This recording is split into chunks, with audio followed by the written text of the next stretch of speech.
Assalamualaikum warahmatullahi wabarakatuh, pemirsa Hasanah dimanapun Anda berada. Semoga selalu dalam lindungan dan mendapatkan kasih sayang dari Allah Subhanahu wa Ta'ala. Salah satu bentuk kasih sayang dari Allah adalah diberikannya petunjuk untuk melakukan taubat kepada hamba-hambanya. Taubat ada setelah melakukan maksiat. Tapi bagaimana jadinya setelah melakukan taubat, maksiat lagi, taubat, maksiat lagi. Nah, fenomena ini dikenal dengan taubat sambal. Jadi taubat sambal itu kan taubat, tapi besoknya maksiat lagi, terus taubat lagi, maksiat lagi. Jadi seperti hal yang enteng gitu untuk dilakukan. Sebetulnya kalau taubatnya seperti ini, Syekh, diterima nggak sih? Bismillahirrahmanirrahim. Assalamualaikum warahmatullahi wabarakatuh. Pemirsa Hasanah dimanapun Anda berada, saya mencintai kalian semua karena Allah. Semoga Allah senantiasa mempertemukan kita di dunia dalam taat dan di akhirat di surga Allah Subhanahu wa Ta'ala. Nah, kita ini sebagai manusia tempatnya salah dan lupa. Dan Allah ciptakan di dalam diri kita itu ada yang namanya syahwat. Dan di dalam diri kita juga ada maksiat. Dan juga ada ketaatan. Maka sebagai manusia itu tidak luput dari yang namanya khilaf dan kesalahan. Tapi yang terbaik itu di antara kita ketika melakukan kesalahan segera bertaubat kepada Allah. Kalau dia sudah taubat, kemudian dia kembali lagi, apakah ada taubatnya diterima? Diterima. Kalau taubatnya taubatan nasuh. Tapi ternyata dia besok, hari ini taubat. Dia besok lakukan dosa lagi. Kalau dia lakukan karena meremehkan Allah, meremehkan taubat, maka dia bermain dengan taubat. Dan tidak akan diterima oleh Allah SWT. Karena dia tahu Allah itu maha pemaaf. Kemudian, saya lakukan maksiat, nanti Allah mengampuni. Itu meremehkan. Beda dengan orang pada saat dia benar-benar dikelilingi teman-teman yang buruk, lingkungan yang tidak baik, teman-teman yang mengajak, pada saat itu syahwatnya memuncak dan lain. Itu pada saat itu dia mungkin lagi khilaf. Tapi kalau dia sudah mendahului maksiat, itu tidak boleh. Seperti Imam Ibnu Abbas, ketika didatangi oleh seseorang, ditanya, "Wahai Imam, apakah orang yang telah membunuh orang itu ada taubat?" Imam Ibnu Abbas memandang wajahnya, mengatakan, "Ada." Beberapa saat datang orang lagi, "Wahai Ibnu Abbas, kalau kita membunuh orang, ada taubat?" Imam Ibnu Abbas melihat wajahnya dan mengatakan, "Tidak ada taubat." Teman-teman, murid-murid kaget. Loh, kok di saat yang sama, hanya cuma beberapa jam, kok berbeda jawabannya? Kata Ibnu Abbas apa? Pemirsa coba perhatikan. Ibnu Abbas mengatakan, saya mandang wajah orang yang pertama, dia ternyata telah membunuh orang. Dan dia menyesal. Dan dia ingin taubat. Saya bukakan pintu rahmat Allah. Agar dia tidak terputus asa rahmat Allah. Tapi yang kedua, mau membunuh orang, dan dia mau began fatwa saya. Mau began fatwa, berarti kalau saya bunuh orang, boleh saya taubat. Jadi Ibnu Abbas tutup pintu itu, biar tidak terjadi fitnah. Kata beliau, tidak ada taubatnya. Dan Nabi SAW mengatakan dalam hadis, kalau kalian tidak melakukan dosa dan maksiat, Allah akan musnahkan kalian dan akan mendatangkan kaum yang melakukan maksiat dan Allah ampuni mereka. Dan itu Allah membukakan pintu harapan. Sebagaimana ayat yang paling memberi harapan kepada kita dalam Al-Quran, "Qul ya ibadiyalladzina asrafu ala anfusihim la taqnatu min rahmatillah. Innallaha yaghfiru dzunuba jami'a." Banyak sekali teman-teman, penonton, pemirsa dimanapun berada, bisa jadi kadang-kadang karena maksiat dia putus asa. Oh, saya ini hamba yang benar-benar luar biasa gitu. Saya terus maksiat, taubat lagi. Ini saya bermain dengan Allah. Sebenarnya Allah menunda Anda. Allah itu namanya Tawwab. Artinya berkali-kali menerima taubat. Yang penting Anda menyesal ketika melakukan maksiat. Ada maksiat yang mengantarkan kita ke surga. Dan ada taat mengantarkan kita ke neraka. Pasti Anda bertanya dan pemirsa juga, kok maksiat mengantarkan ke surga? Taat mengantarkan kita ke neraka. Iya, dia habis maksiat, dia menyesal. Dia taubat terus, ibadah terus, sehingga dia menjadi ahli surga. Dan ada orang melakukan taat, dan dia sombong dengan ibadahnya. Merasa dengan sholat 5 waktu saya sudah hebat, sudah mulia, sudah suci, dijamin masuk surga. Itu belum tentu, bisa riya dan hancur amal ibadahnya. Maka di akhirat, dia masuk ke dalam neraka jahanam. Nauzubillah. Jadi kita memang tidak benar-benar tahu amalan mana yang diterima oleh Allah Subhanahu wa Ta'ala, begitu ya, Syekh? Seorang wanita, pelacur, cuma memberi minum kepada seekor anjing, akhirnya masuk surga. Diampuni dosanya. Maka beramallah, sekecil apapun, kita tidak tahu amalan mana yang bisa mengantarkan ke surga. Masya Allah. Nah, berarti salah satu syarat taubat diterima adalah benar-benar menyesali maksiat yang telah dilakukan. Itu syarat taubat diterima Allah. Sebenarnya syaratnya Imam An-Nawawi dalam Riyadhus Shalihin menjelaskan ada 4 syarat. 3 syarat berkaitan antara kita dengan Allah. Kalau kita para pemirsa punya dosa dan antara kita dan Allah, 3 syarat ini yang kita harus penuhi. Yang pertama, menyesal atas perbuatan dosa tersebut. Yang kedua, bertekad berazam tidak kembali lagi. Kemudian yang ketiga, tinggalkan maksiat tersebut. Jangan kita bilang maksiat tapi masih dikerjakan. Ya itu nggak bisa. Taubat tapi masih dikerjakan, itu nggak bisa. Kata Imam Nawawi, kalau gugur salah satu syarat di antara tiga ini, tidak akan diterima taubatnya. Kalau kita punya dosa sama Allah, tapi kalau saya punya dosa dengan tetangga, dengan keluarga, dengan sahabat, bagaimana? Tiga syarat ini, dan ditambah satu lagi, meminta maaf, mengembalikan hak orang yang pernah kita zalimi. Kalau gugur satu, tidak diterima taubatnya. Masya Allah, jadi taubat sambal ini benar-benar harus dihindari dan tidak bisa dianggap enteng begitu ya Syekh ya. Celakanya kalau ketika kita meninggal, Allah sudah panggil kita dalam keadaan sedang bermaksiat, bukan dalam keadaan bertaubat. Itu gimana Syekh? Kalau kita Ahlus Sunnah wal Jamaah, penilaiannya beda. Pemirsa ya, jangan sampai gampang menuduh, memvonis surga dan neraka, karena bukan urusan kita. Kita menghukum zahirnya, dia meninggal dalam maksiat, kita tetap mendoakan diampuni dosa. Karena pintu rahmat Allah itu luas. Bisa jadi orang tersebut meninggal dalam kondisi maksiat, kita tidak tahu. Apa dia dicermuskan, atau dia memang difitnah, atau dia dikerjain, atau kita tidak tahu. Secara zahir, dia meninggal su'ul khatimah, dalam keadaan buruk. Tapi penilaian Ahlus Sunnah wal Jamaah ada dua sikap. Ketika saya menemukan teman saya, saudara saya, sahabat saya meninggal dalam keadaan buruk, ada dua hal. Yang pertama, jika dia meninggal dalam maksiat dan dia menghalalkan maksiat tersebut, maka dia kafir.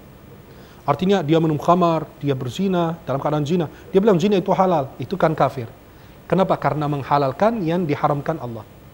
Tapi kalau dia pada saat itu lagi lemah iman, lalu dia melakukan maksiat dan meninggal dalam kondisi maksiat, itu kata ulama Ahlus Sunnah Jamaah, dia bainal masyiah. Di antara kehendak Allah, bisa dimaafkan dan bisa diazab. Dan kita yakin dengan luas rahmat Allah, orang tersebut akan dimaafkan oleh Allah. Tapi bukan ranah kita, itu kembali kepada Yang Maha Kuasa.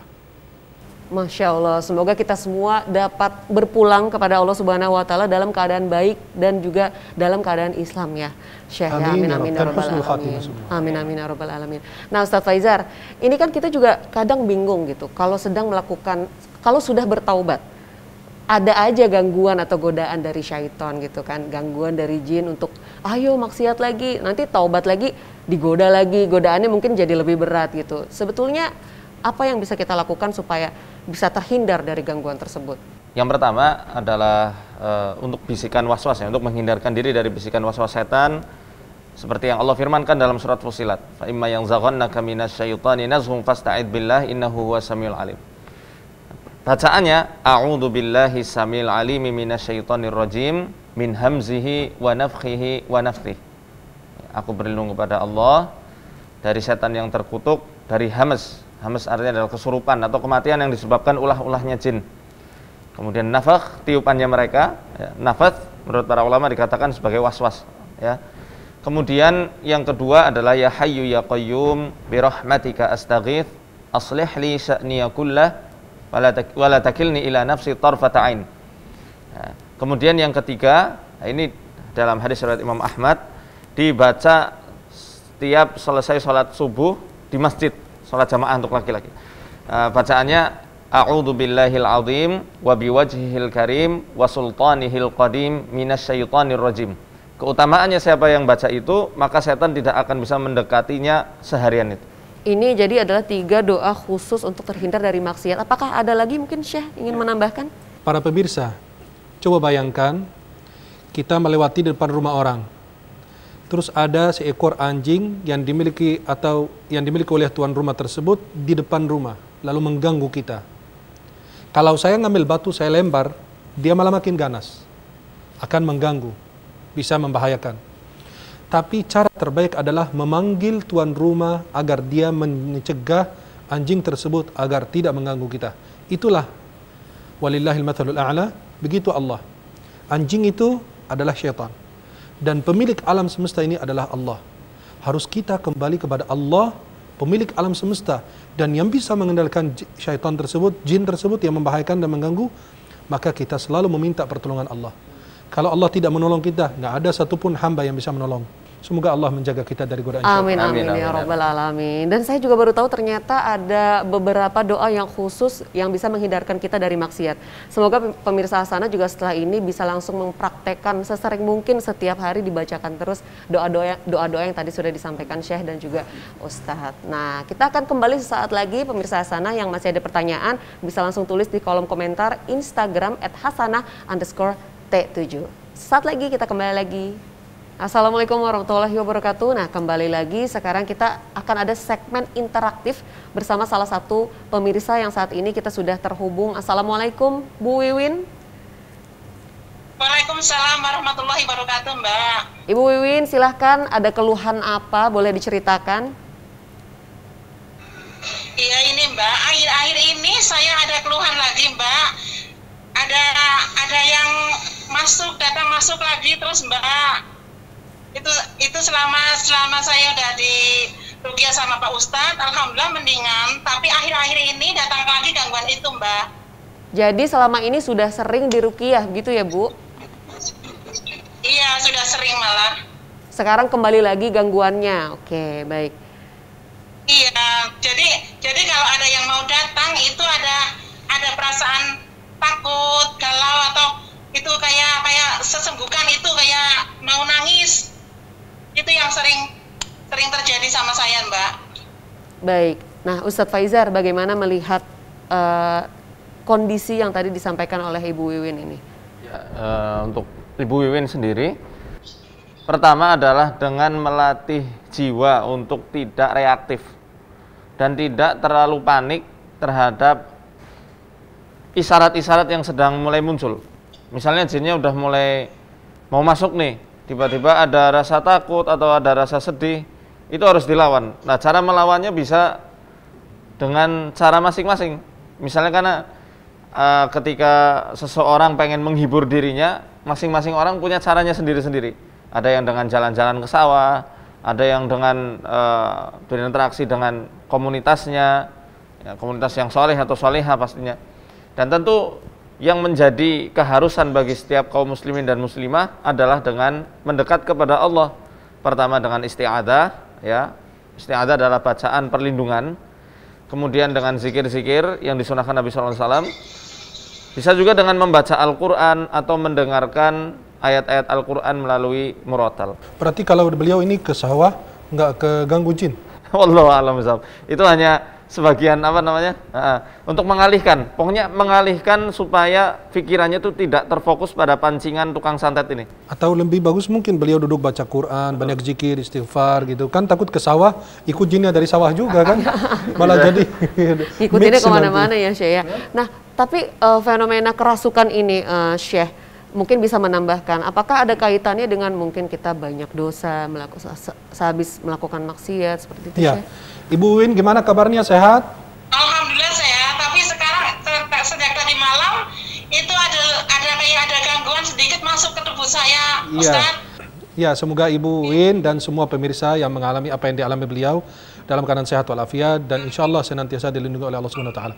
Ini secara umum bukan untuk Ibu Win saja, untuk pemirsa juga di rumah.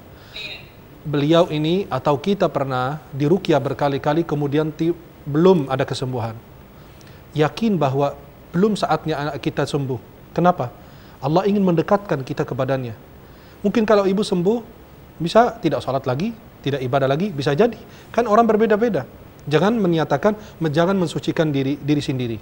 Fala tuzakku anfusakum huwa a'lamu biman ittaqa. Jangan mensucikan diri, Allah lebih tahu siapa yang bertakwa. Bisa jadi gara-gara kelalaian kita, kejauhannya kita dari Allah.